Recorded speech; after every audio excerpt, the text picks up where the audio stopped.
Good morning, I'm Tina Jennings.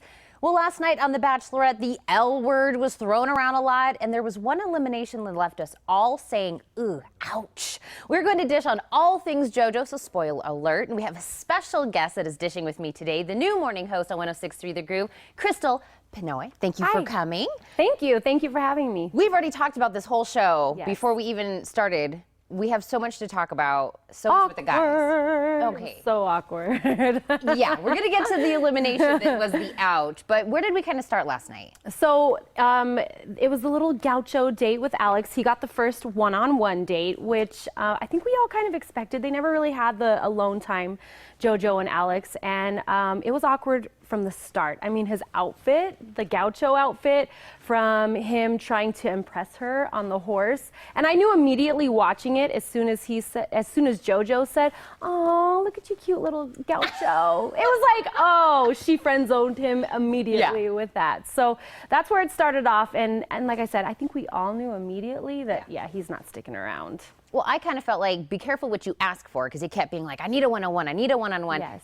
And then that was kind of like the nail in the coffin for him, because there was no rose, so there was no you're coming or going, but she actually did the See ya. You're going. But I said that was the most awkward part, is her saying goodbye, right? Yeah, because he's telling her, you know, I actually think I'm starting to fall for you. He was telling her who he's going to introduce her to when he goes to when they go to his hometown, and her face was like, she's biting her lip like, I don't want to be here right now. And then you see him when she's like, you know, with you telling me this and we have such a good vibe, I should be more excited. And you just see the blood drop from his face, and his eyes just kind of perked up like, is this really happening on TV? Yes. Like, oh, wow. Oh, I had to look away because I was like, I can't watch this. It's so bad. So he goes home. Yes. So we're already starting to like whittle down, and then we have another date. Yeah, we have the one-on-one, another one-on-one date, which that one was with Luke, which we knew that was going to go well. They have such good chemistry.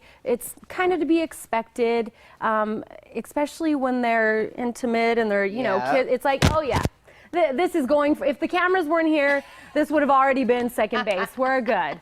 So that one you knew, like, okay, we're good here. This is going to be fine. And then the group date. Yes. The group date was so weird. Her plans didn't go how she wanted. They were supposed to have outdoor plans. Instead, they went back to her suite. And you had James, who I was telling everybody, he's like the Will Ferrell to me, but he's not. But he's not funny.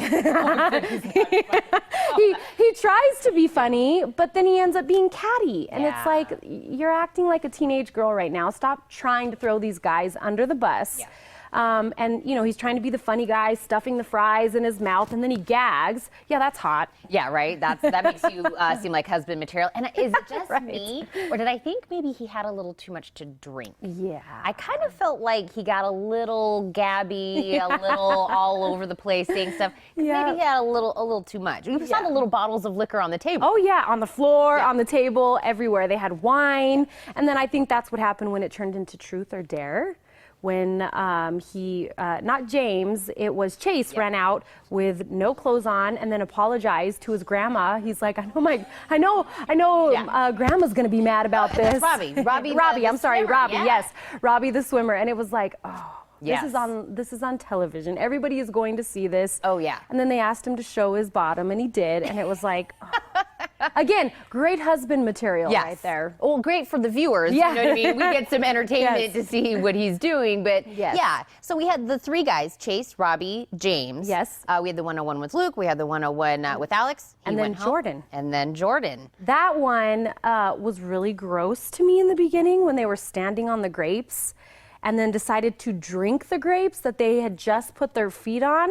I remember watching it the whole time and my face is going, We, in my household, we kept going, no, they're not. Yeah, I know. No, they're not. Us too. No, they're going to cheers and then toss it over the shoulder. Yeah, it was pretty. That's like, we're on a whole new level. Yeah, I hope your feet are clean, because that was kind of, you know, a little disgusting. So yeah, and it's funny, you know, when I mix those guys up, because, you know, as we were talking, they all look alike. JoJo definitely has a type. And that's why the two guys that got sent home were not her type. You have Alex, who's shorter, definitely manly, but smaller. James kind of came out of left field. I was surprised he stuck around as long as he did. Yeah, he gave me all the feels when he's like, all the girls always say, I hope you find the right one. And he had heard that speech, once before, and I was like, oh, you're such a nice guy. And I feel like, we kind of knew this was coming.